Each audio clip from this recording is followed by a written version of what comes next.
Bonjour et bienvenue dans cette vidéo où nous allons aborder le terme de la symétrie centrale. Alors, symétrie centrale est différenciée d'une symétrie axiale, comme on va le voir sur chacun des exemples ici. Premier exemple, donc on a le segment AB, et on ne peut pas faire de symétrie axiale puisque la symétrie axiale nécessite un axe, c'est-à-dire une droite. Ici on a juste un point, donc c'est donc la symétrie par rapport à ce point. On a vu dans la partie cours que pour que A et son symétrique A' soit symétrique par rapport à O, il faut que O soit le milieu de A'. Alors je vais montrer comment on construit ce symétrique, le symétrique du segment AB. On sait également que le symétrique du segment AB a la même longueur que AB. Donc on va tracer deux droites passant par le centre de symétrie. Et puis après, avec le compas,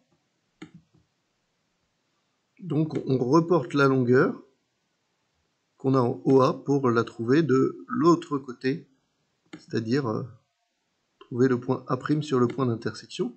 Donc le point A' ici est sur la droite AO et à la même distance, donc on va le trouver là.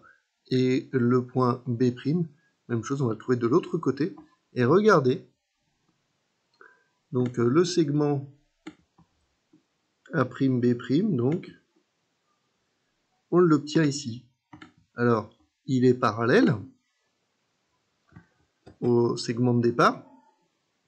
C'est une des propriétés qu'il faut connaître. Et en plus, il a la même longueur que le segment de départ, puisque deux objets symétriques sont superposables. Dernière chose, si je demande à faire la symétrie centrale de ce segment-là par rapport à ce point-là, vous voyez, hop, on réobtient la même chose, ce qui veut dire que je ne me suis pas trompé. Puis je vais vous montrer pour la distance. Voilà, la distance ici est de 8,78 et celle-ci est également de 8,78. Voilà, alors on va passer à un deuxième exemple. Je vais enlever quelques petites choses pour pouvoir travailler de façon plus propre.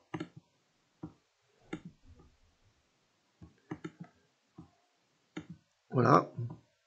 Et puis faire apparaître donc le quadrillage. Alors avec le quadrillage, moi ce que je préconise, c'est de faire du point par point. C'est-à-dire que ce point-là, on fait le mouvement pour aller jusqu'au centre de symétrie, donc 1, 2, 1, 2, 3, on va refaire la même chose, 1, 2, 1, 2, 3, on arrive là. Donc là, ici, il y a 4 carreaux, on refait 4 carreaux. Ici, on a 1, 2, 1, 2, 3, 4, 5, donc 1, 2, 1, 2, 3, 4, 5, ici.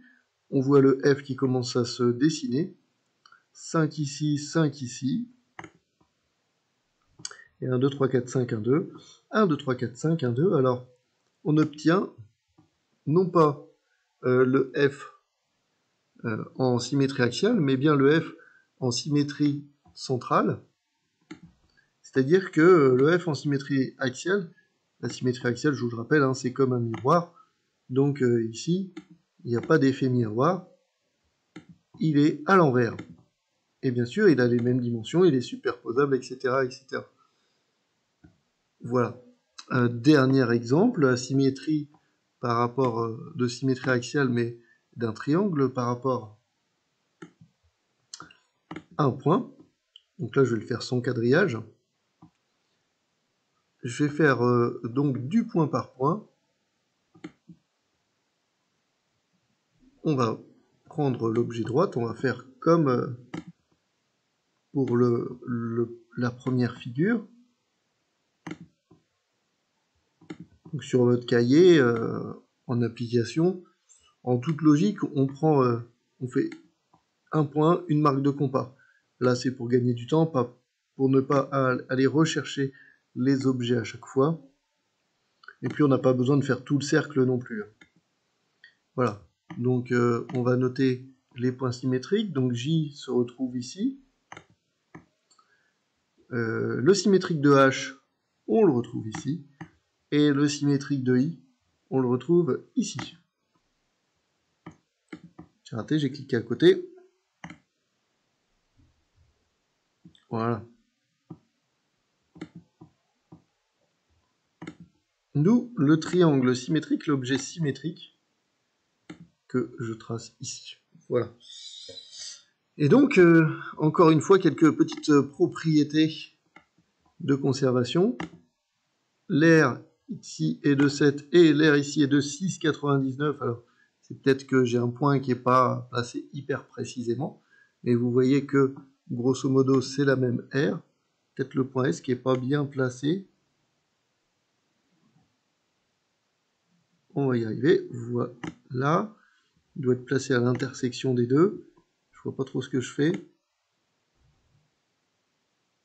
Ah, il arrive juste entre les deux. Voilà. Deuxième chose, les angles.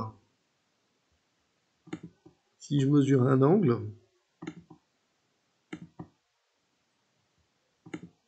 voilà, cet angle-là, on voit 70,35. Voilà, ça y est, j'ai tous les angles. Eh bien, je vais faire la même chose de l'autre côté. Vous voyez, j'ai exactement le même angle. Et ça vaut pour l'angle ici, 60, 60, et 49,4, 49,4. Voilà, merci de m'avoir écouté. Bon travail à vous. Au revoir.